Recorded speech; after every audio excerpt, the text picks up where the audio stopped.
And a big thank you to Desert Financial Credit Union for sponsoring the KRIM Community Spotlight program. Good morning, Rim Country. Chris Higgins in the studio with our intern, Ashlyn. Good morning, Ashlyn. Good morning. And she is going to help interview our guest this morning, District 1 County Supervisor Steve Christensen. Good morning, Steve. Well, good morning. How are you? And good morning, Rim Country. Hey, we're doing great. At least I'm doing great. How are you? I'm doing pretty well. Yeah, you're doing good. It's a Wednesday. You know, it isn't the middle of the week for you, though. It's a Thursday for me, basically. It's a Thursday for you. Yeah. It is. It's like, well, no, it is a Thursday. Yeah. So it's like Friday. 4-day school. As Randy Roberson refers to it, Friday Eve. Ah. It's like a Friday Eve for you. Lovely. With a 4-day work week or school week, I should say. So hopefully everyone is doing well that's listening and watching on our KRIM FM Facebook page or YouTube channel. Yes, you can watch us live here in the studio, every community spotlight program. So Steve, we had you in just, I believe, last week. Last Wednesday Because of just different events that had occurred, things that had come up, but normally you're in the first Wednesday of every month. Right, so this is actually the normal day I'm supposed to be in, and we had a lot of interruption in the schedule through the holidays, so we had to reschedule, and it just quite coincidentally was here last week. So yeah, but it's good because there's so many things happening in the county, in your district, yep. That it's great to have you come in and share with our listeners what's going on. Things that are new, things that they might not have heard about in a while because, golly, things it seems like are always changing. So many things. Things are always changing. Yeah, that's the only thing that's constant. A lot of people don't like change though, and that's unfortunate because change does occur. So you just have to watch and monitor the kind of change that it is. There you go. Yeah. There you go. Well, something, a recent change, a recent event, or something that happened in our community here in Basin, the new county complex building. Yes, the new county complex. Now, if you don't know where that is, it's just south of the post office.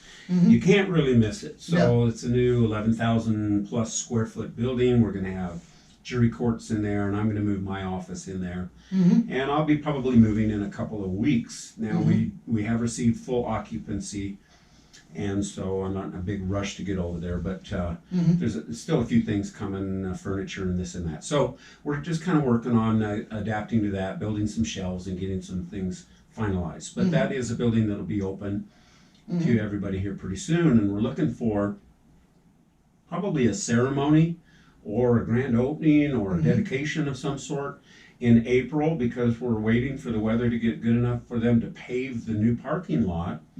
And so there's plenty of places for people to park when we do that. We also, yesterday at the board meeting, decided to call the new complex the Tommy Klein Martin Complex after the supervisor. Yes. Tommy, who passed away last December, over a year ago. Oh, that is great. Yeah. That'll be really good. To honor her. She served for 16 years in that position, was actually elected once again, and so that's a 5-term election thing that she won. And I don't know of anybody else in the county supervisors of Gila County that's ever been elected to a 5th term. 5th term. Wow. So anyway, she did pass away in office, and of course that chain of events led to me being appointed. So I've been working in her stead for the last year. Well, yeah, that is a great way to honor her and everything she has done for District 1, the community. And she was an active part of the planning of this building, the procurement of the money to do it with, all those decisions and all of that. So when I came on board, it was already in place, and the plans were already done, and the whole thing was rolling. So I was honored to be part of the groundbreaking. So that, and it's just been a year since they started this building, so they've done quite well. Well, they have. Another very large project that you said there's been some updates on new information regarding, and that is the bridge in Tonto Basin. Yeah, the bridge in Tonto Basin, something that has been talked about for many, many years is going to happen. Mm-hmm. And so we kind of have a schedule. The Board of Supervisors has approved the project and the expenditure for the money Mm-hmm. and the match that it's going to require for us to put in. It's almost a $30 million project. Mm-hmm. It's about a 2,000 foot long bridge. I mean, it's going to be just huge, Mm-hmm. but it will make crossing there much safer. Mm-hmm. In fact, just as a side note, I don't know if you heard that the tragedy that occurred a couple of years ago with the Rollins family Yes. and all of that. So there was 3 children that died there in that incident, and so they just kind of went through their court on that. And anyway, that's in the papers. I'm not going to really comment on that. But this bridge will help to alleviate any risk of people crossing Mm-hmm. to their endangerment. Mm-hmm. Okay, so in February they're going to advertise for bids and open the bid, all the bids in June. They'll award the project in July this year. Mm-hmm. And then somewhere around the first part of October, we're hoping to start clearing brush and getting busy on it. Mm. So projects like this take time. It's unfortunately this can't start immediately, Mm-hmm. but yeah, it's been going on. But around October, this fall, Mm-hmm. they should be starting to work on it, and ADOT is going to be the one that actually does the work. Mm-hmm. Gotcha. So Wow. Yeah. Okay. So it's good news to hear. That well, it that is good news. So progressing. will it increase traffic over on that side? Yeah. Mm-hmm. Will it affect the values of the land, Mm-hmm. the development? Mm-hmm. Probably. Mm-hmm. But I mean, we need the bridge, so I'm a proponent of doing the bridge. Mm-hmm. Mm-hmm. Another project that you said recently, and I think you said just even yesterday, that you got an update on, or just some new information on, is the Lion Springs section of 260 east of Star Valley in the Diamond Point area, and that expansion, which again is another project that has been discussed and talked about, and there's a real need for that expansion, the 2 lanes to be expanded to 4 and with proper shoulders. There's some new information that is where it's looking hopeful. Yeah, the information as soon as this morning I got was, and it's not definitive, but it is still in the process. Mm-hmm. ADOT is still working on it. I heard a figure of it's 95% complete as far as the planning part or the drawings. Gotcha. And all of that. I don't really know what that means. I don't know if that predestines a certain schedule or not. Gotcha. But just know that it's not a forgotten project. Yes. It is something coming, and it's something very needed. There's about 3 or almost 4 miles there of just 2-lane road that everyone has to choke from 4 lanes down to 2 lanes, and it creates a lot of problem. So the issues that really have existed there that were problematic in the past, why they didn't do it, is because of property, Gotcha. Yeah. right-of-ways, Mm-hmm. purchasing what needs to be done there and all that. So I understand that that's coming right along. Mm-hmm. When you mentioned that this morning before the program, just like yourself, there were questions that came into my mind, like, oh, well, what about this or this or that? But I think ultimately, the positive to take away from the email is that, like you said, they're discussing it. It's still, being talked about. There's activity regarding that project, and that is much better than just silence.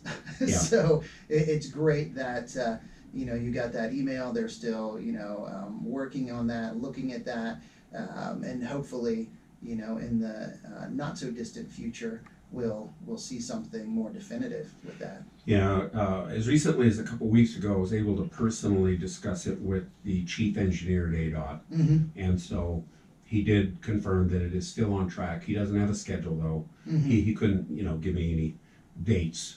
So Mhm. I don't know. It's coming. Yeah. We'll see it when we see it. Mm-hmm. They're going to put in a couple of high pass, kind of overpass bridges or whatever you want to call them, corridors for elk and all that to travel underneath and pass, because there's a lot of elk that move through that area, the Preacher Canyon, I call it, even though it's before Preacher Canyon. There's a lot of elk that move up and down, north and south in that Diamond Point area. And so you've probably noticed that they have an elk warning area out there. I don't know if that's effective or how well that works, but they are going to make it much safer for the elk so that they don't cross the highway. They go under the highway. There we go. Yeah. And Ashlyn, you have been driving now for how long? Ooh, I want to say Close to 2 years? about 2 years. Yeah. About 2 years. Do you do a lot of driving outside of town? Well, I live in Gila, so. Oh, you do? Yes. So you're coming up 87 from Gila. How about, do you do a lot of driving to the north or to the east, like out on 260 or up 87 to Pine Strawberry, up onto the rim? I mean, I have like driven those roads a few times, but it's not something that I would make like every day. Gotcha.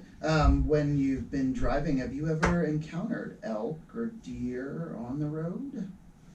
I mean, I've seen them, but I did hit a cow once Oh. on the Gila Road, so I don't know if that counts. Oh, well, I'm not, yeah, that's unfortunate that you, It is. that you hit a cow. You were okay though, obviously, and probably your vehicle not okay, or was it, Yeah, we got it fixed, but You did get it fixed. It was okay. was the cow okay? Oh yeah, it just Okay. like kept walking. You know, the big dumb heads are in the way. Oh, so yeah, you just kind of hit it slowly. Skimmed it, It's not yeah. like you, No, it's Yeah. not like a full on. yeah, rammed at it. 60 miles an hour went into it. No. I was just asking because I, believe that probably a decent percentage of residents in the area, Payson and surrounding areas, while they're driving, have experienced, hopefully not a collision with an elk, but where they're in the road, on the side of the road, they've had to slow down. Right, and they're really unpredictable. So if you see them alongside of the road, slow down. You don't know if they're just gonna run out in the middle of the road all of a sudden. So, Yeah. and there's a lot of elk that move around down by the Payson concrete area in between Oh, that's Payson right. and Star Yeah. Valley. There was one that was hit just a couple days ago, I noticed, that was hit and killed. And they removed that off of the highway, but I did notice that a couple of days ago. And so that's a pretty frequent area for elk to be and on the road, and they'll come down the hill or just run right across. And it seems like they do that also in the dusk, or Yeah. or in the Twilight. times. Mhm. Yeah, when it's harder to see when the sun Yeah, is. and at night. Yeah, is in. So yeah, driver's dangerous. eyes. Yeah. Dangerous to drive at night on some of these roads. Real dangerous if you're on a motorcycle. So you Yeah. gotta really, really be a defensive driver. So hopefully that you don't encounter that ever, Ashland. The elk or deer running out in front of you, but yeah. And there are a lot of high fences now along the 260, and that's why I'm mentioning the Line Springs creating these corridors for elk to move. There's a lot of high fences. If you notice, you drive out to Christopher Creek and stuff, where they try their best to keep the elk off of the road and move them to these corridors that go underneath. Yeah. There you go. Also, you had, I don't know if it was your first, but town hall meeting? Yeah, it was. It was actually my first one. So, been a little while planning it, but with some help, I decided to do a little town hall meeting style get together, question and answer, whatever you want to call it. And that was out at Whispering Pines at the church building out there, we call it. So it's the East Verde Baptist Church, and it's kind of a nice little community out there. It's really like a little Mayberry. I mean, they don't have a commercial area or anything out there, but it's a tight-knit community. The church building is generally a gathering place for a lot of meetings along with the church, and so they were all very helpful, and we did that. Had 50 people in attendance, which is like a tenth of the community. So, Wow. it was a very well attended meeting. We probably talked a little bit and then just kind of opened it up, and people talked and asked a lot of questions, maybe expressed concerns, and you know, they do have a lot of concerns. A lot of tourists go through there. There's speeding. There's don't speed when you go to Whispering Pines, please. Oh no. It's very narrow through there and stuff. Someone's going to get hurt. Watch yourself at Waterwheel too, because Waterwheel is being over attended. And when the capacity of the parking lot is reached, they start parking everywhere. They're not supposed to. And little kids, I'm afraid for that. And there are also concerns about dust, concerns about the trash involved, the illegal campfires, all that. So we talked about all of that.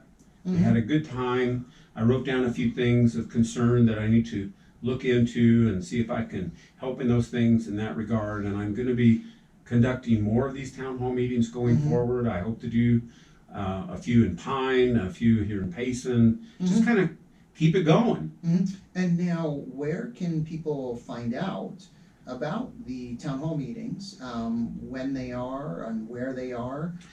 Okay, I don't have a schedule going forward right now of one, but I do have a Facebook page. There we go. Okay. And so a lot of times I have on there what I'm up to, what I'm doing, and things.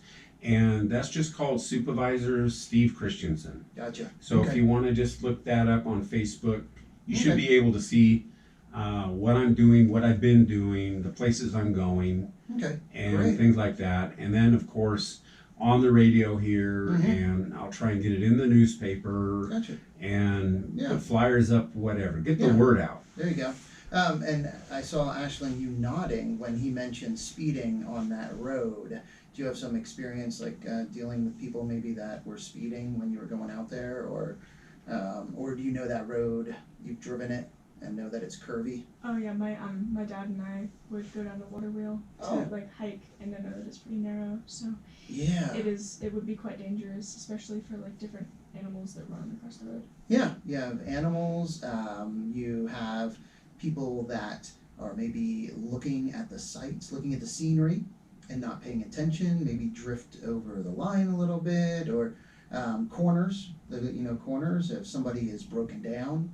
Well, one thing that we've noticed is that my wife runs the mail route out there on the control road. So one thing that we've noticed is when people come up as a tourist, they go camping or they're out there, they really let their guard down when it comes to driving, safety, and all of that. I mean, she'll come across them, they'll just stop the vehicle in the middle of the dirt road, open all four doors, get out, and start playing around right in the middle of the road. Oh, wow. And it happens a lot. So I think when people get out in that rural environment, they just kind of think they're out in the middle of nowhere and that there isn't anybody else or there is no danger. So, people be careful. Yeah, you do. You have to be careful. Speaking of being careful, you mentioned that you're in the process of putting together a pre-fire season meeting that's being planned. Yeah, we've been doing that for a while. Actually, Tommy Martin started that process a few years ago. So last year in March, and then this year we haven't scheduled it yet, but get the fire departments together, like all the ones in the area, the different districts. Pull in the Forest Service, the Sheriff's Department, and other people that have a concern and also a part in wildfire mitigation and all the different things that we want to look at as far as fighting fires for this coming season and working on those plans. Did we do a good job last year? What could we do better? That kind of thing. Gotcha. And speaking of wildfires and being prepared for that, getting ready for that, and it's not just with wildfires, but other emergencies. If you have not signed up, if you're a resident of the Rim Country and have not signed up for the Everbridge program or notification system. Yeah, and that's with the county. That is with the county, readygila.com. You can also get to that from the Gila County website, gilacountyaz.org. But if you go to readygila.com, that is the Everbridge communication system, and it's a community-wide notification system that you'd be notified based on your area of wildfires, flash flooding, other Yep. things like that. Yeah, you enter in your address and information like that. So, and you're not in danger of that getting out into the public. What that does is then it sets up this system where if your area, your residence, or your address will be affected by an evacuation or flooding or any other emergency type thing, you'd like to receive notifications or anything like that, sign up. You won't be bothered with any other emergencies other than what would pertain to you. And so we have thousands of people that use this system. It's something that the county provides, and we think it's a great thing. So if you'd like, you can do that. And then you'll have immediate and kind of up-to-date notifications without relying on other sources. Yes, having to go find that information, or information that maybe gets a little distorted or twisted, or to where it's not completely accurate or up to date. So it is better to go to the source of our emergency management team. Yes. And so that was very beneficial last year with a lot of the fires we had down south, and then we had this one up north, the Backbone. And so it was very beneficial. People kind of were able to see on a real-time basis what was being coordinated. Yeah. Yeah, and then also it's good to learn about the Ready, Set, Go program. Ready, Set, Go. I've got literature on that. If you need any literature on wildfire stuff, the Ready, Set, Go program, the dangers of living in a wildfire area, what you should think about, how you should fire-wise your property, anything like that. I have all, the county has a great resource, a lot of resources on that. So you can call my office at 474-7101, and we'll make sure you get something like that. Okay, there we go. Again, the number for the office of District 1 County Supervisor Steve Christensen is 928-474-7101. That's it. There you go. Easy. Now you can go to the website, you can find the supervisors, you can find my email, you can find, we're not hiding from anybody. So no, that is very true. You're very accessible. All the contact information is out there. Oh yeah. No, it is good. Well, thank you so much, Steve, for coming on this morning. Boy, it went fast. The time just flies when you're having fun. It does. Does it go fast for you, Ashland, or the 30 minutes? Kind of, sort of. Yeah, it's interesting to hear about different issues and stuff that's going on in the town. So I quite like hearing about it. Yeah, the town and outside the town, the community. Yeah, I mean, do you are these things things that you ever hear like about in school or with peers, or not really? Government. Yeah. Do you take? Do you have a government class? I know when I was going to school, we had U.S. government, Arizona government, things like that, and they talk about how the legislatures work and all that. But it is pretty complicated. So.